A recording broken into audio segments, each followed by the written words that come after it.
Ya, shalom bapak-bapak, pria-pria tangguh yang terkasih dan diberkati Tuhan. Saya akan melanjutkan sebenarnya kemurahan dan kebaikan Tuhan dalam kehidupan Pak Tris itu juga dialami oleh khususnya kehidupan saya dan keluarga. Tepatnya tanggal 19 Juli. Kebetulan saya dipercaya untuk menyampaikan renungan di mimbar. Hari Jumat itu di lembaga kami itu dijadwal bahwa kampus jam 9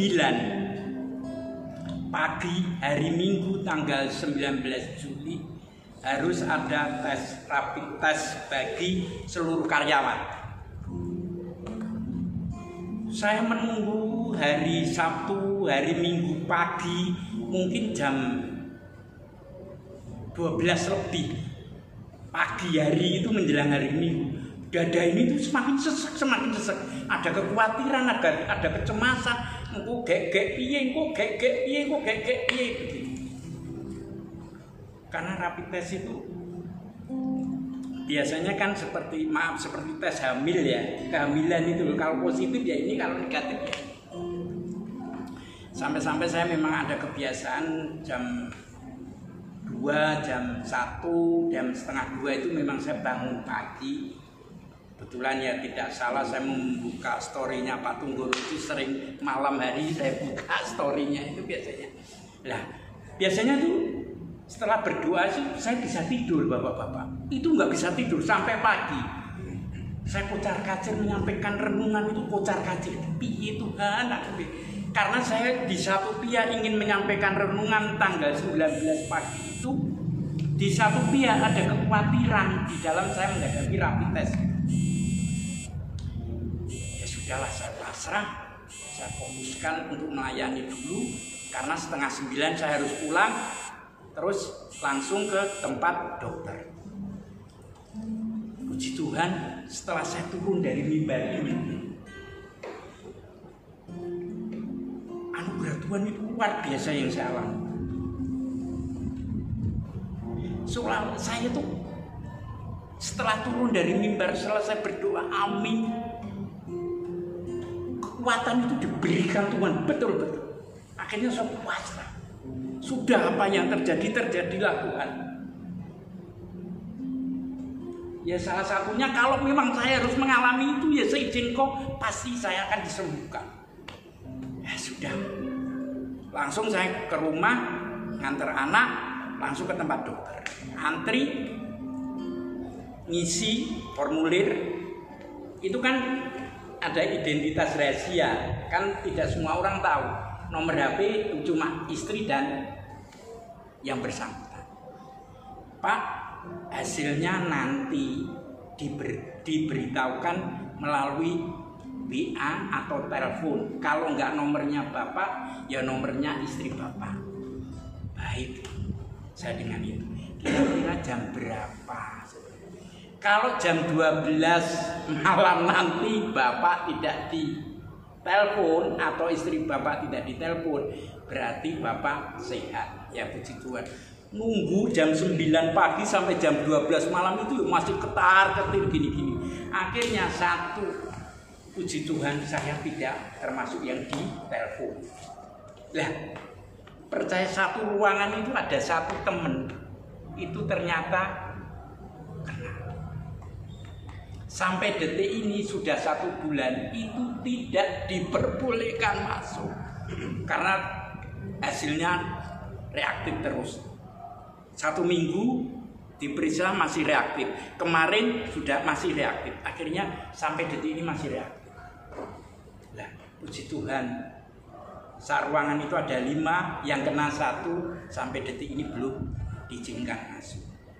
Padahal teman-teman, Pak Riz, nopo saya ada apa? Biasanya yang terindikasi terkena itu usia-usia seperti Pak Aris. Dalam nama Tuhan Yesus, waktu itu usia saya Pak Pur, Pak Marno itu usia saya renta bilangnya. Saya puji Tuhan, akhirnya dengan kemurahan Tuhan dan kebaikan Tuhan, saya percaya Tuhan itu menjaga Pak Tris. Saya percaya itu. Tuhan itu menjaga, melindungi, bahkan menyertai. Karena kekhawatiran yang tidak apa ya, yang tidak berguna itu akan menambah beban. Kok gegek ini ya, kok gegek ini ya, kok gegek ini ya. Itu kadang-kadang malah menambah beban. Itu yang terkadang kalau kita tidak merasakan, itulah sumber-sumber penyakit yang bisa menimpa kita. Itu aja Pak Budi, terima kasih. Ya dikeroki sembuh gitu. Terus pas hari Jumat siang itu sakit dari pagi sampai jam 1:30 ya ini. Itu sakit luar biasa di dada sini. Saya kehabisan akal pikiran, bingung lah pokoknya piye iki carane. Saya nggak mau tergantung dengan manusia waktu itu. Memang saya menggantung penuh dengan Tuhan. Jadi hari itu saya pasrah, Tuhan, kalau Engkau memang izinkan aku untuk kembali bersamamu, aku ikhlas. Saya mau gitu sama Tuhan. Hanya satu, Tuhan, ampuni dosaku. Saya mau gitu Bapak. Wis pasrah pokoknya, meninggalkan semuanya. Nggak ada pikiran ingin sembuh atau bagaimana biasanya orang-orang yang dilakukan kalau sakit pergi ke dokter atau periksa. Saya malah enggak. Istri anak saya suruh pergi, udah tinggalkan saya. Saya tiduran, berdoa minta ampun saja, Tuhan ampuni dosaku. Kalau hari ini memang aku mau jemput, mau panggil, aku siap. Hanya satu, Tuhan, ampuni dosaku. Mumpung nyawaku masih ada. Saya ngomong gitu sama Tuhan, ampuni. Saya tidak mikir apa-apa itu, wis close. Sambil nahan sakit, wis hanya pegang gini dong, sambil menahan, sampai saya sudah tidak kuat, wis lepas. Memang saya juga nggak mau berharap sama manusia dan dokter. Mati adalah keuntungan. Udah saya tidur aja, wis. Pokoknya nek sesuk apa mengkotangi yo amin puji Tuhan, saya masih diberikan kesempatan. Ternyata itu jam 2-an ya mendekati maghrib itu. Kening saya dicium sama anak saya yang Jawa itu. Saya terasa, tapi saya diam aja. Terus mungkin sambil didoakan gitu ya. Sambil didoakan. Jadi saya dicium kening saya ini, saya terasa, oh, saya urip. Aku masih diberikan kesempatan. Terus saya yakinkan mata tak melek-melek tenan ora hanya gitu. Ternyata memang saya masih diberikan kesempatan sama Tuhan. Ya udah, nah di situ mengucap syukur Tuhan, terima kasih atas kesempatan ini, kesempatan yang Kau berikan. Saya ngomong gitu sama Tuhan. Terus tapi nggak cukup sampai di situ. Selanjutnya sakit yang lain datang, sampai Pak Samuel ketemu nyuci saya, badan gering, pucet. Pak Samuel takut kok lihat tenan ora gitu.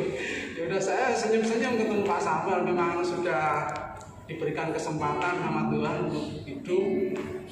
Ya saya yakini aja kalau memang ditolong, disembuhkan, diberikan kesempatan sama Tuhan. Ya sampai hari ini saya mengucap syukur dari kejadian itu. Yes, puji Tuhan lah pokoknya. Puji Tuhan yang sangat-sangat memberikan anugerah yang luar biasa. yang mungkin bagi sebagian orang itu penyakit sepele dan apalah, pokoknya itu saya anugerah yang sangat luar biasa, diberikan waktu, diberikan hidup lagi. Dan bukan hanya itu, sakit-sakit yang lain itu sembuh total. Saya mengalami pusing ngeluh itu sejak tahun 96 sampai 2020 April. Itu sampai KPK itu mesti saya ngomong Bu Yanti, Bu, doakan saya sakit kepala. Saya setiap KPK ngomong gitu sama Bu Yanti. Ya puji Tuhan, setelah sakit itu semua sakit penyakit ternyata disembuhkan. Nggak hanya sakit dada, nggak sakit kepala, sakit yang lain juga ikut disembuhkan. Saya sejak April itu sudah nggak minum Butrek Extra. Padahal tahun 96 sampai 2020 ini tiap hari minum Butrek Extra. Saya naik beli itu sekali beli 5, 6 buat persediaan 5 tik gitu. Puji Tuhan, setelah April itu hari Jumat itu semua sakit penyakit diangkat. Ya, sekarang nggak pernah mengalami sakit penyakit. Pusing itu sudah nggak pernah. Paling naik umpama pusing itu ya telat makan itu mesti pusing. Selainnya enggak, sudah disembuhkan sama Tuhan, sudah diangkat. Ya, begitulah kesaksian saya. Terima kasih saya. Amin. Selamat malam Bapak-bapak dan saudara-saudara yang terkasih di dalam Tuhan. Shalom. Shalom. Malam hari ini sudah dibuka dengan dua kesaksian ya, dari Pak Tresno dan Pak Aris. Dua-duanya bisa dikatakan berkisah, menceritakan tentang kehidupan beliau berdua yang sudah dimerdekakan ya. Pak Tresno dimerdekakan dari segala rasa sakit ya yang dideritanya, sedangkan Pak Aris dimerdekakan dari rasa khawatir yang amat sangat, yang justru juga mengganggu ketika harus menyampaikan renungan di gereja pada hari Minggunya. Nah, sebetulnya saya juga nggak mau sih ambil tema kemerdekaan, tapi nanti mesti darani nyeleneh ya toh. Wong iki temanya tema kemerdekaan, tapi gue menyampaikan yang lain ya. Makanya malam hari ini pun masih berbau-bau tentang arti kemerdekaan ya. Kita langsung saja akan buka di dalam 1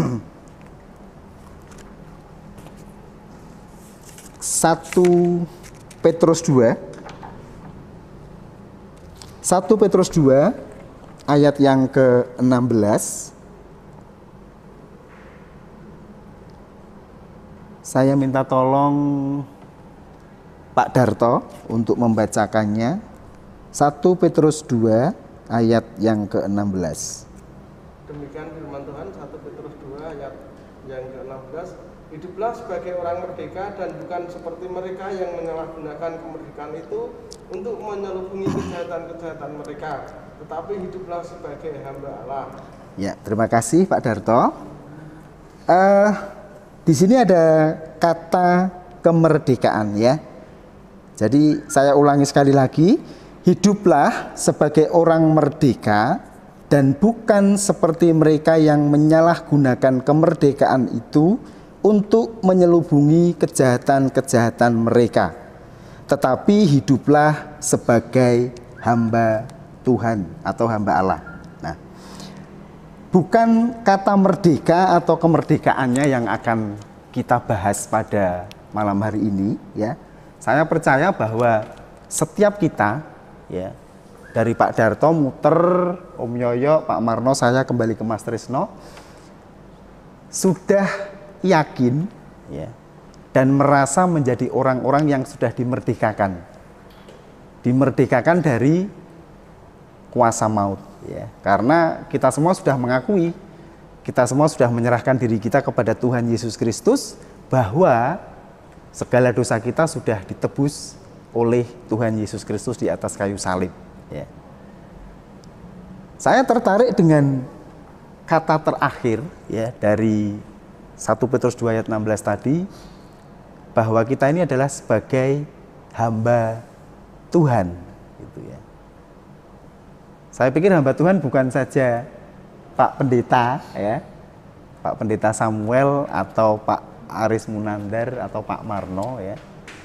Tetapi hamba Allah adalah semua kita yang sudah menyerahkan diri kita kepada Tuhan. Ya. Ketika kita sudah mengakui, aku anak Tuhan, aku percaya bahwa dosaku, kesalahanku sudah ditebus. Dan ada satu tempat khusus yang sudah Tuhan sediakan buat kita kelak di surga nanti. Tetapi apakah hanya dengan mengaku bahwa kita sudah merdeka, kita sudah mengalami kemerdekaan itu, kemudian secara otomatis kita bisa masuk ke dalam kerajaan surga yang mulia? Kan yang harus dipikirkan adalah itu, ya. Nah, hamba Allah atau hamba Tuhan, ya, seperti apa yang diinginkan oleh Tuhan kita Yesus Kristus, oleh Bapa di surga ketika kita sudah mengakui bahwa kita ini adalah hamba Tuhan, ya.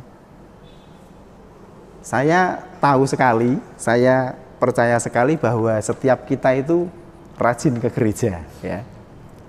Hampir setiap minggu kita datang ke gereja, pasti, ya.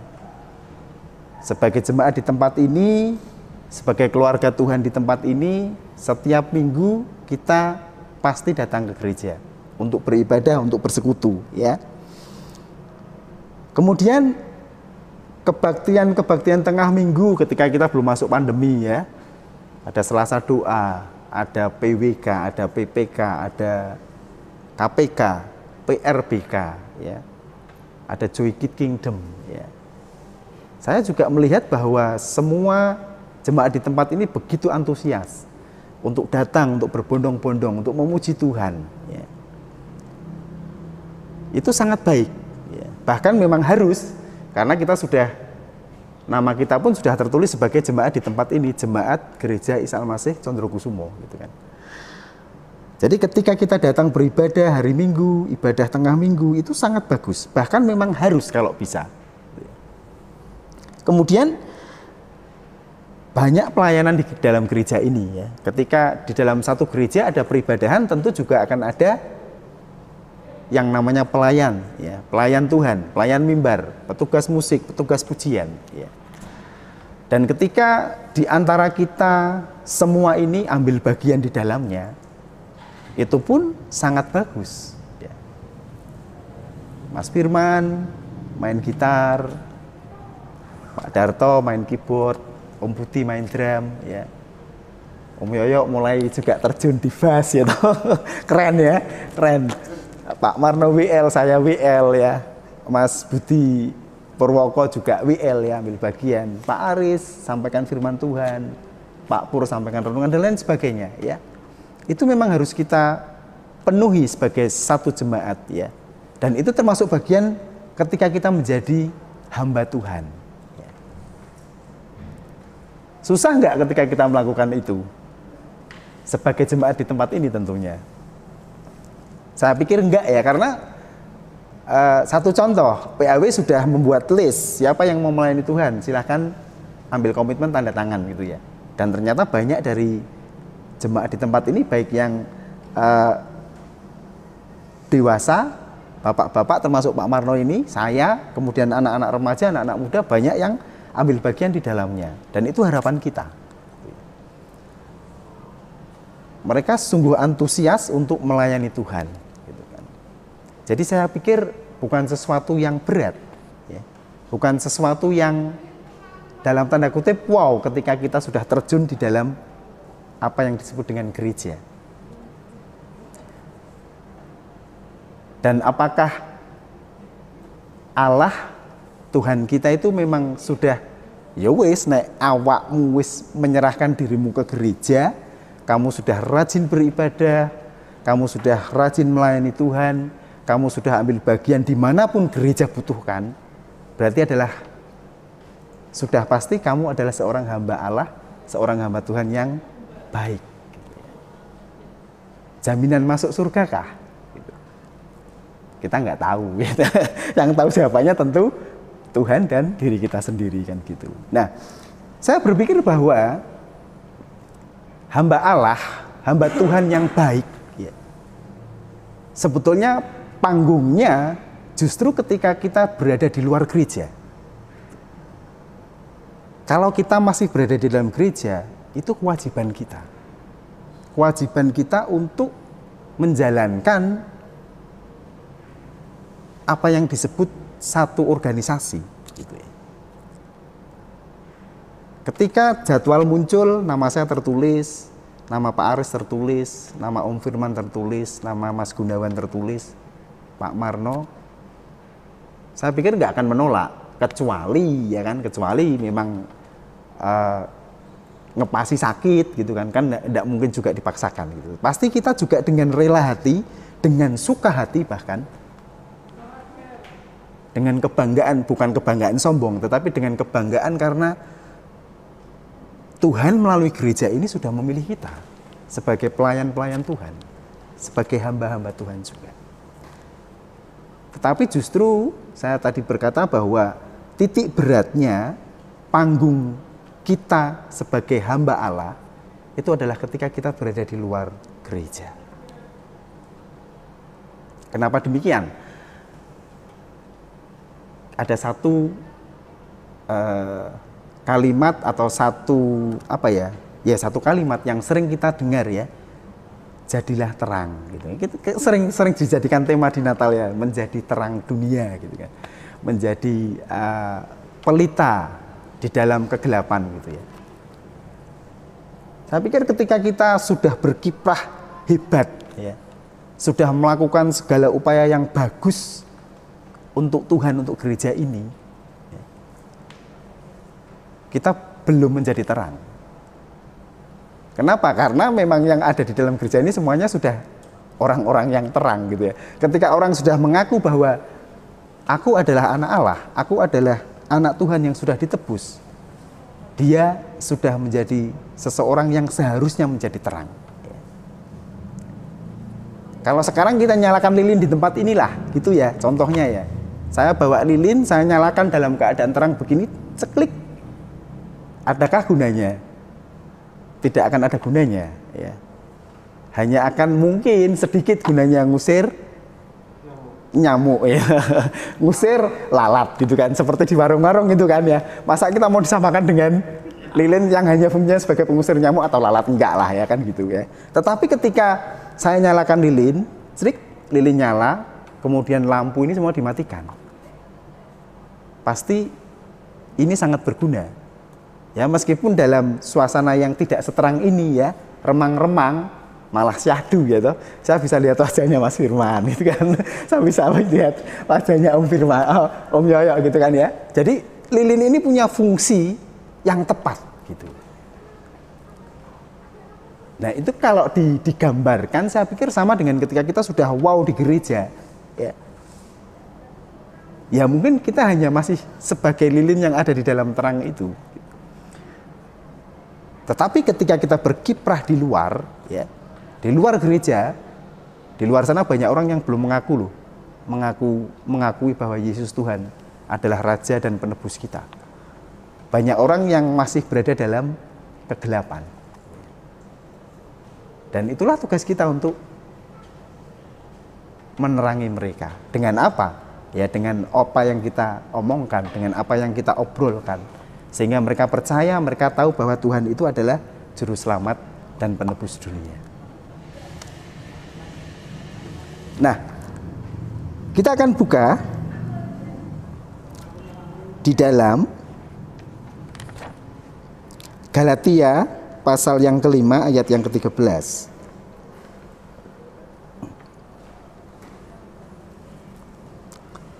Galatia 5 ayat yang ke-13.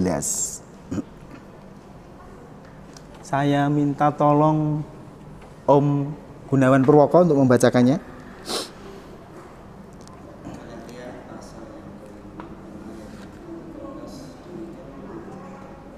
Saudara-saudara, memang kamu telah dipanggil untuk merdeka. Tetapi janganlah kamu mempergunakan kemerdekaan itu sebagai kesempatan Tuhan dalam dosa, melainkan layanilah seorang akan yang lain oleh kasih. Amin. Kalimat terakhir, layanilah seorang akan yang lain oleh atau dengan kasih. Layanilah seorang akan yang lain. Di sini tidak disebutkan, ya. Layanilah seorang akan yang lain di dalam gereja. Layanilah saudara-saudara seiman, enggak, ya. Tapi layanilah seorang akan yang lain. Jadi sekupnya enggak terbatas.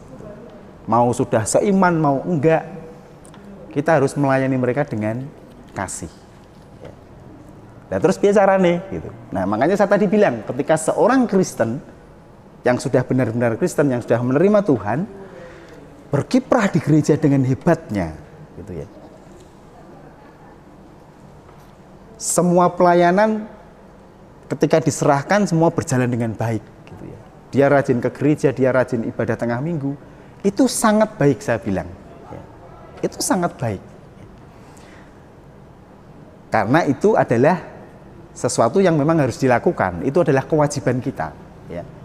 Tetapi ketika kita keluar, ya, ketika kita berada di luar gereja, sekali lagi saya bilang itu adalah panggung kita yang sebenarnya, melayani seorang akan yang lain dengan kasih. Kalau saya berbaik hati dengan Pak Marno, ya, suka menolong, sering main ke rumah misalnya, ya, bawakan ini, bawakan itu, kemudian bercerita tentang firman Tuhan.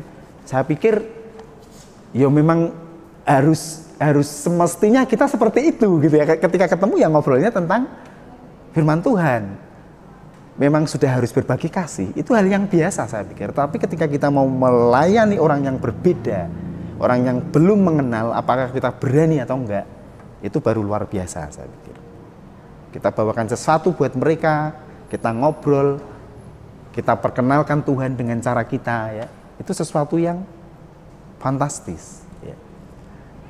Dan kehidupan kita di luar, di kampung lah, ya. Di sini Pak Marno pernah jadi RT nggih, Pak?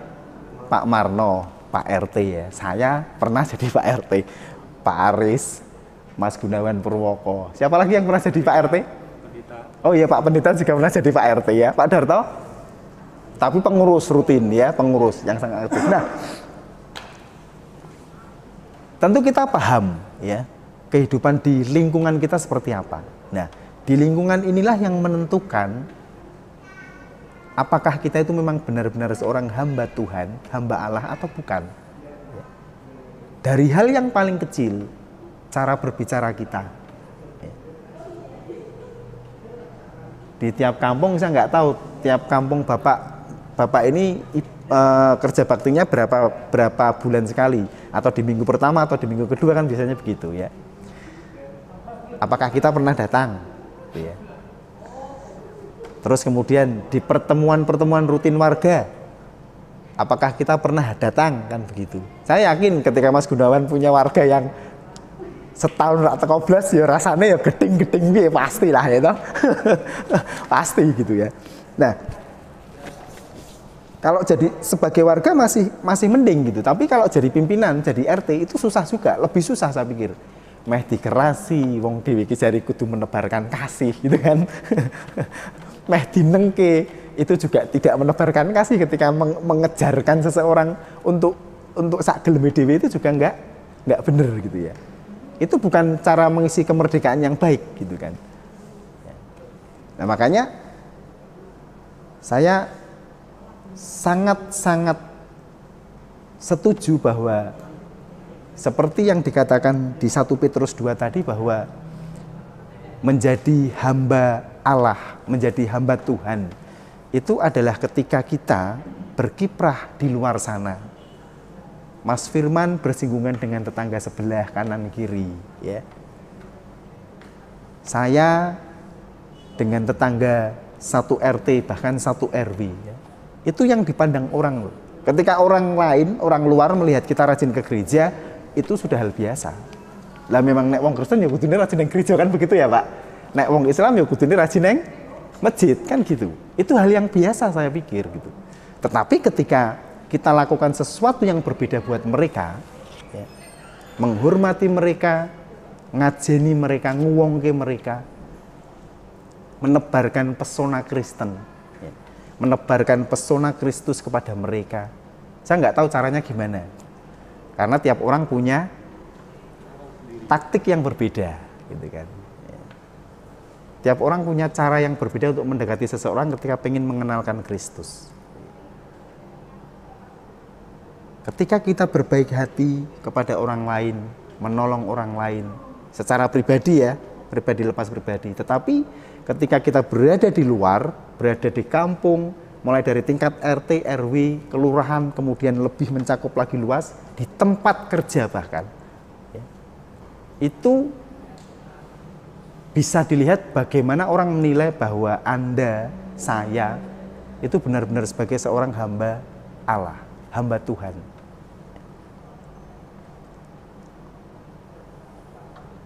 Diundang pertemuan, alasannya gereja kan gitu ya. Saya ke gereja sore nggak bisa datang, misalnya ini kerja bakti pas minggu pertama gitu kan. Waduh, aku wasana perjamuan kudus sih gitu. Padahal sore kan sekarang ada perjamuan kudus gitu kan. Harusnya bisa geser gitu ya. Nah, ketika itu kita jadikan alasan ya, ben kita malah wah. Tapi justru orang menilainya nggak begitu. Tetapi ketika misalnya nih ada kerja bakti di minggu pertama dan orang itu tahu bahwa lho jari niki Pak Aris nek tiap minggu pertama iki kan mesti ono perjamuan kudus, kan kudu ning gereja wajib ngono to. Pak Aris datang kerja bakti gitu. Terus Pak Aris ketika ditanya, "Saya kan masih bisa datang sore. Saya juga kawan panjenengan, saya juga saudara panjenengan." Pasti orang akan melihat sesuatu yang luar biasa ketika kita berikan hal semacam itu.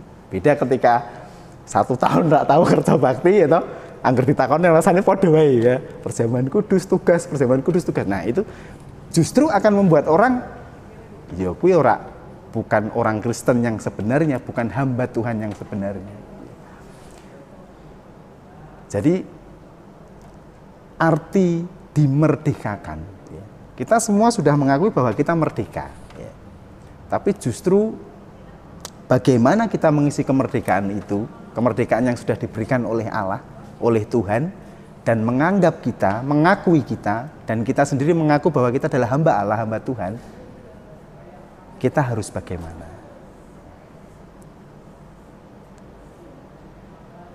Ketika hidup di gereja, ketika berjemaat di tempat ini, ketika jemaat lain pun di gereja-gereja lain pun melakukan hal yang sama yang saya katakan tadi, rajin ambil bagian dimanapun ya, wes pokoknya uripku di gereja titik gitu kan, full timer di gereja gitu ya. Ya Tuhan lihat, Pak Pendeta lihat ya, tetapi orang lain nggak lihat. Justru pengakuan kita, pengakuan orang lain itu yang terpenting buat kita. Kalau misalnya Om Yoyo bilang, aku ki seneng loh dulu masuk ki sregep. Nah, misalnya gitu ya.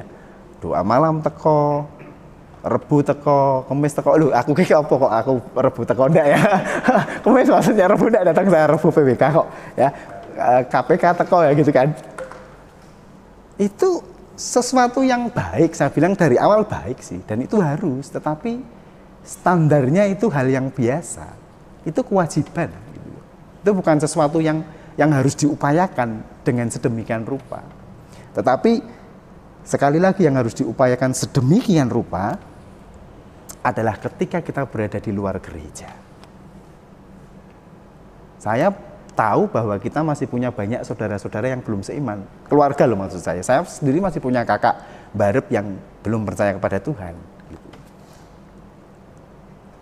Nah, bagaimana cara supaya kita bisa di mata mereka itu, oh ya ini wong Kristen tenan gitu ya.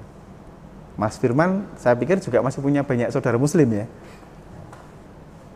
Bagaimana ketika orang lain menganggap kita adalah orang yang benar-benar berstempel Kristen, yang sudah dimerdekakan dari dosa ya. Dan ketika orang lain lihat, pasti ada ketertarikan. Ya, ketika kita berbeda dari yang lain, berbeda dalam arti yang baik, saya garis bawahi ya, bukan berbeda yang justru di sisi yang tidak baik. Ya. Tetapi ketika kita berada di sisi yang berbeda dan itu baik, itu akan menarik mereka. Sakjane piye to wong Kristen ki kan. Sakjane piye to wong sing wis mengakui Tuhan sebagai juru selamat kuwi. Baru setelah itu kita bisa masuk. Nah, caranya ya monggo, saya juga tidak punya cara khusus gitu kan. Jadi yuk di dalam mengisi kemerdekaan ini, karena memang kita sudah dimerdekakan dan tema bulan ini adalah juga kemerdekaan ya. Merdeka dari dosa, merdeka dari kebiasaan buruk. Kalau yang besok saya lupa, belum saya tulis, sudah saya tuliskan tapi lupa. Kalau yang minggu keempat justru saya ingat, merdeka memilih ya Om ya. Jadi merdeka bukan hanya merdeka wis bar titik, kowe bebas meh ngopo wae, enggak gitu ya.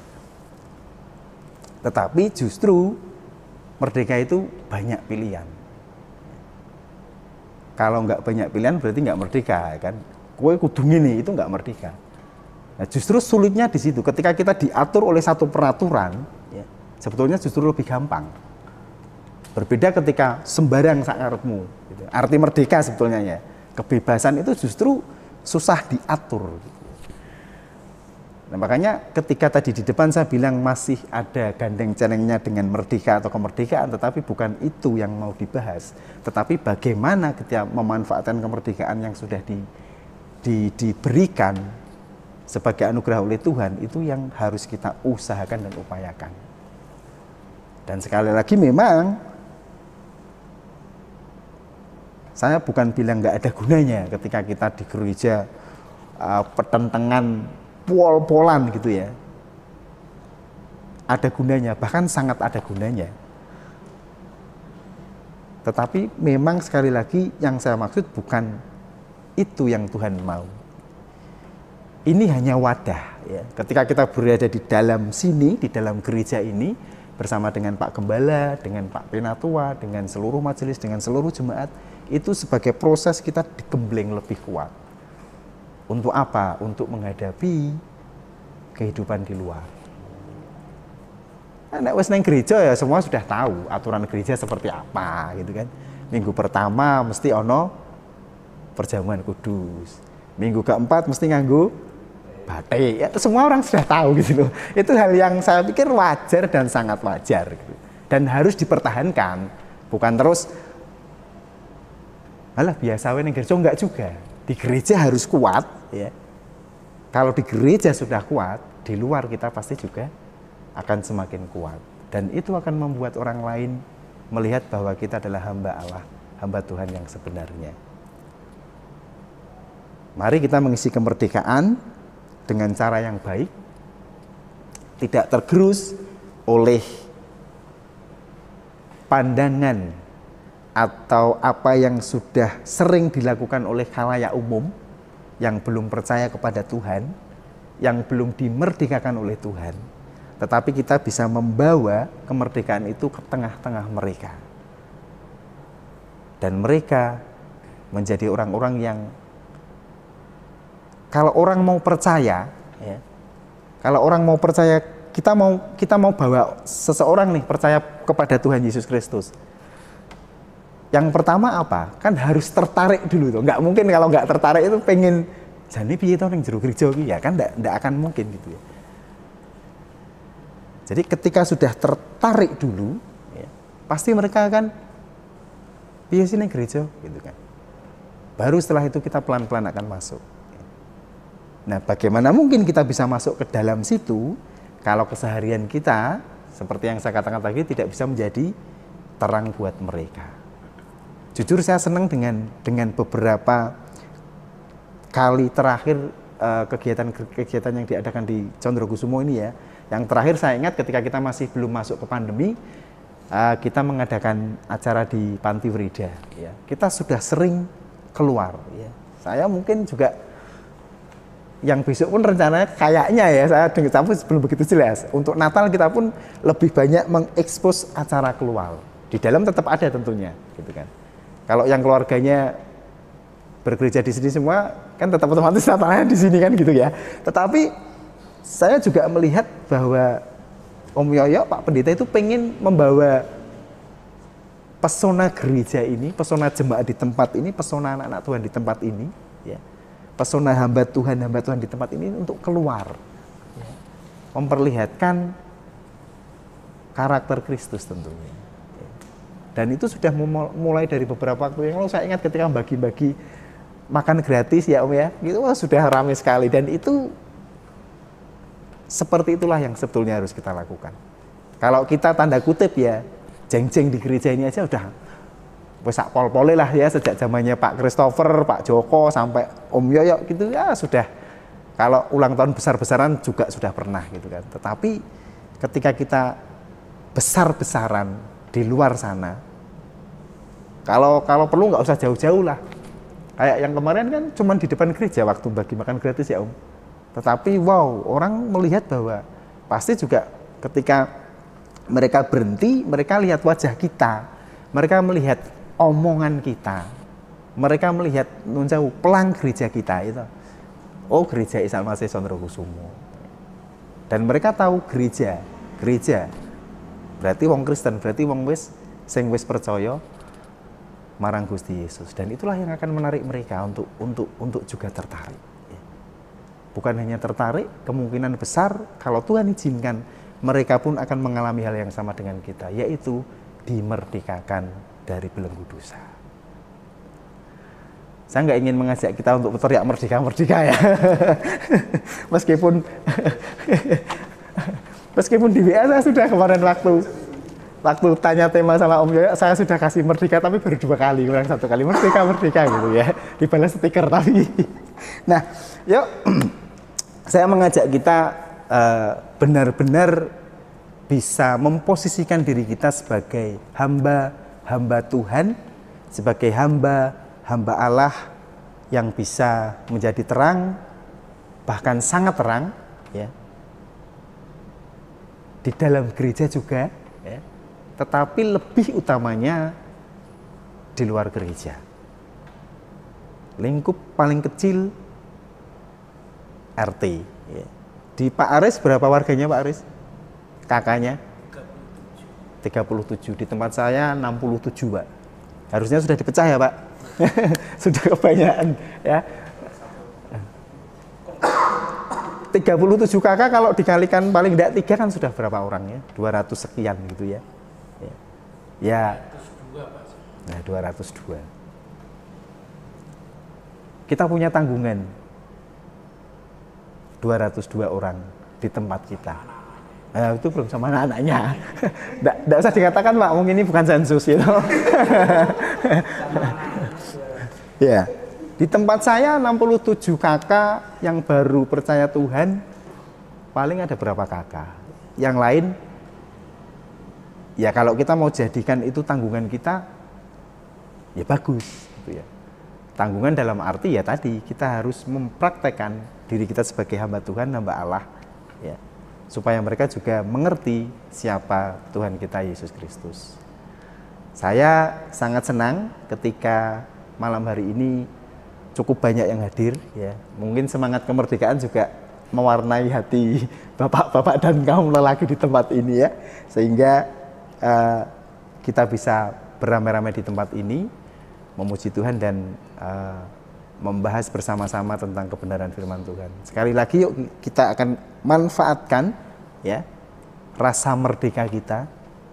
Kita sudah dimerdekakan dari belenggu dosa, dari kuasa maut ya. Tetapi kalau kita membiarkan kemerdekaan itu hanya kita nikmati sendiri, saya pikir mungkin Tuhan kurang berkenan ya. Tuhan pengen sedulurmu kui kandhanono nek kowe iki wis merdeka. Merdeka karena apa? Karena dosa. Sopo sing memerdekakan? Kasih taulah mereka. Mungkin enggak dengan omongan langsung Gusti Yesus iki lho sing wis nebus dosamu gitu. Orang akan sulit memahami carane piye gitu kan. Tetapi dari tingkah laku kita, dari sikap kita, dari tutur kata kita, nggak perlu kita ngomong, kita sudah ditebus oleh Tuhan, mereka paham. Mereka akan tertarik. Mereka akan juga mau menerima dan dimerdekakan oleh Tuhan kita Yesus Kristus. Selamat malam. Itu yang bisa saya bagikan kepada kaum lelaki pada malam hari ini. Tentu masih banyak kekurangan karena saya nggak pernah sekolah teologi ya. Saya hanya lulusan TOP ya, dengan nilai pas-pasan gitu kan. Nah, yuk kita mau isi kemerdekaan ini dengan hal yang positif ya. Di antara kita semua, kita semakin bergandeng tangan, semakin menguatkan, sehingga ketika kita menebarkan pesona Kristus keluar kepada orang yang belum kenal dengan Kristus, mereka akan tahu siapa Tuhan kita Yesus Kristus. Selamat malam, Tuhan Yesus Kristus memberkati kita semua.